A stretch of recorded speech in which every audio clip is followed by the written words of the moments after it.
Good morning everyone. तो आज हम डिस्कस करेंगे कि चाइना दुनिया का सबसे ताकतवर देश कैसे बन गया, जो आज यूनाइटेड स्टेट्स ऑफ अमेरिका को चुनौती दे रहा है। आप सभी को अच्छी तरह से पता है कि चाइना और भारत दो देश ऐसे हैं जो साथ साथ में आज़ाद हुए थे, लेकिन आज आप चाइना को देख लीजिए।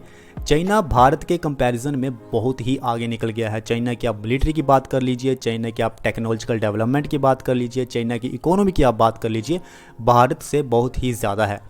तो आज हम बात करेंगे कि भारत ने ऐसी क्या गलतियां कर दी जिसकी वजह से चाइना बहुत आगे निकल गया, और भारत को क्या करना चाहिए था जिससे हम चाइना वाली डेवलपमेंट कर सकते थे और कर सकते हैं। तो आज हम अच्छे से डिस्कस करेंगे कि ऐसा क्या हुआ जिसकी वजह से चाइना जो है वो बहुत ही आगे निकल गया। तो सबसे पहले हम बात करते हैं चाइना के पॉलिटिकल सिस्टम की और भारत के पॉलिटिकल सिस्टम की। भारत में आप देखिए, भारत में डेमोक्रेसी है, भारत में लोकतंत्र है, भारत के लोग वोट देते हैं, भारत में ओपोजिशंस पार्टीज हैं जो क्रिटिसाइज़ करती हैं रूलिंग पार्टी को। बहुत सारी पार्टीज हैं हमारे देश में, लेकिन चाइना में ऐसा नहीं है। चाइना में सिर्फ एक ही सेंट्रलाइज्ड कम्युनिस्ट पार्टी है जो हमेशा के लिए रूल करेगी। उनके लोग बदलते रहेंगे लेकिन पार्टी एक ही रहेगी। तो ये डिफरेंस है। इससे क्या हुआ कि चाइना की जो कंटिन्यूटी है पॉलिसी को लेके, पॉलिसी मेकिंग को लेके, वो बनी रही। लेकिन इंडिया के केस में ऐसा नहीं था। एक सरकार आती थी वो कुछ अलग काम करती थी, दूसरी सरकार आती थी वो कुछ अलग काम करती थी। तो इसकी वजह से हमारे देश में कंटिन्यूटी नहीं बनी रही, जिसकी वजह से हमें नुकसान झेलना पड़ा। उसके बाद हम बात करते हैं इकोनॉमिक पॉलिसीज़ की। चाइना ने जैसे ही आज़ाद हुआ अपनी मार्केट को ओपन कर दिया। चाइना की जो पॉलिसी थी वो मार्केट ओरिएंटेड रिफॉर्म्स की थी। चाइना ने पहले से ही डिसाइड कर लिया था कि हमें ज़्यादा से ज़्यादा सामान जो है दूसरे देशों को भेजना है और पैसा कमाना है। चाइना ने एक्सपोर्ट ओरिएंटेड इंडस्ट्रियलाइजेशन को अपनाया, जिसकी वजह से जो फॉरेन की इन्वेस्टमेंट है, बाहर से जो पैसा था वो सारा चाइना में आया, जिसकी वजह से चाइना ग्लोबल मैन्युफैक्चरिंग हब बन गया। आज आप देख लीजिए चाइना कितना ज़्यादा सामान जो है वो एक्सपोर्ट करता है दूसरे देशों में। और दूसरी तरफ आप भारत को देख लीजिए, भारत इतना ज़्यादा एक्सपोर्ट नहीं करता है as compare to China. India on the other hand initially followed a more inward focused economic policy. जैसे ही हम आज़ाद हुए थे हमने फोकस किया था इनवर्ड, यानी कि अपने ही देश में सेल्फ सेंट्रिक बनने की हमने कोशिश की। हमने अपनी मार्केट को ओपन ही नहीं किया, जिसकी वजह से हमारे देश में फॉरेन इन्वेस्टमेंट नहीं आई।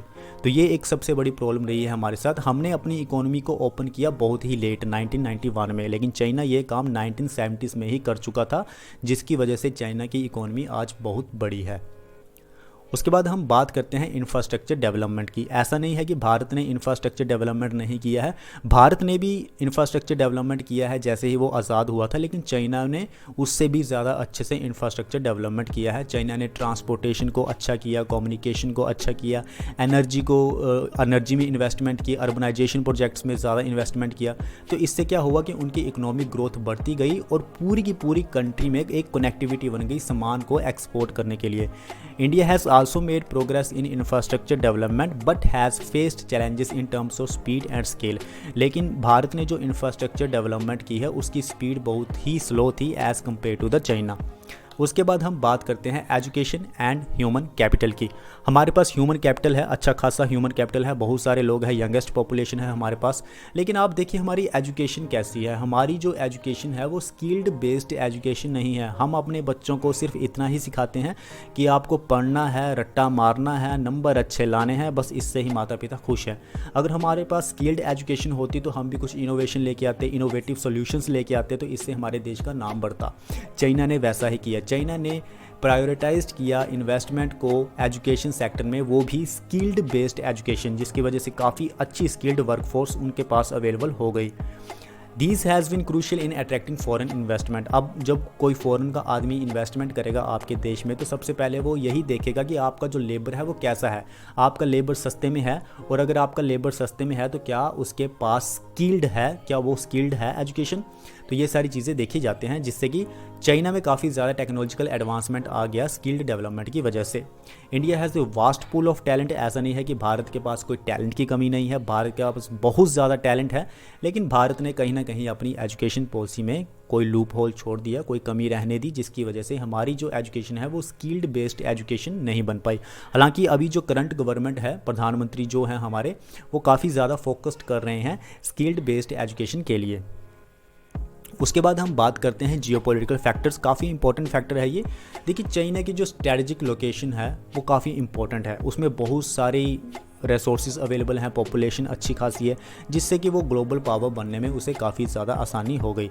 It has actively pursued strategic alliances, trade partnership, infrastructure project, जैसे कि चाइना का बहुत बड़ा प्रोजेक्ट है एक बेल्ट एंड रोड इनिशिएटिव। इस तरह का प्रोजेक्ट जब चाइना शुरू करता है तो बहुत सारे लोग उसमें इन्वेस्टमेंट करते हैं, बहुत सारे देश जो होते हैं, कंट्रीज़ होती हैं, वो इस तरह के प्रोजेक्ट में जुटती हैं। India has also sought to enhance its global presence but has faced geopolitical challenges in its immediate neighborhood। हम भी ऐसा कर सकते हैं, लेकिन हमारे साथ दिक्कत है कि हमारे बहुत सारे इशू हैं दूसरी कंट्रीज़ के साथ, जैसे पाकिस्तान के साथ भी इशू है, बांग्लादेश के साथ भी छोटे मोटे इशू होते रहते हैं, नेपाल के साथ भी है, श्रीलंका के साथ भी होते रहते हैं। तो इससे हम यानी कि एक अच्छी खासी जो हमारी ग्रोथ होनी चाहिए थी वो नहीं हो पाई है। हालांकि मैं अभी भी ऐसा कह रहा हूँ कि भारत ने भी तरक्की की है, लेकिन एज़ कम्पेयर टू चाइना हमने वैसी तरक्की नहीं की है जैसी हमें करनी चाहिए थी। उसके बाद हम बात करते हैं टाइमिंग एंड हिस्टोरिकल फैक्टर्स की। देखिए, चाइना ने अपनी मार्केट को ओपन कर दिया था 1970s में और भारत ने ओपन किया था अपनी इकोनॉमी को 1990s में। तो देखिए 20 साल का फ़र्क है, तो इसलिए शायद हम 20 साल चाइना से बहुत पीछे हैं और चाइना हमसे बहुत आगे। तो आज हमने बात किया कि चाइना कैसे सुपर पावर बन गया और आज कैसे वो यूनाइटेड स्टेट्स ऑफ अमेरिका को चैलेंज कर रहा है, और हमने आज ये भी जाना कि भारत क्यों पीछे रह गया। इसके पीछे बहुत सारे फैक्टर्स थे, जैसे कि एजुकेशन में हमने कमी रहने दी, हमने अपनी मार्केट को पहले ओपन नहीं किया, हमारी जो पॉलिसी थी वो इनवर्ट थी, अपने ही देश पर फोकस कर रहे थे। तो ये सारी चीज़ें आज हमने डिस्कस की। मिलते हैं नेक्स्ट वीडियो में। Thank you.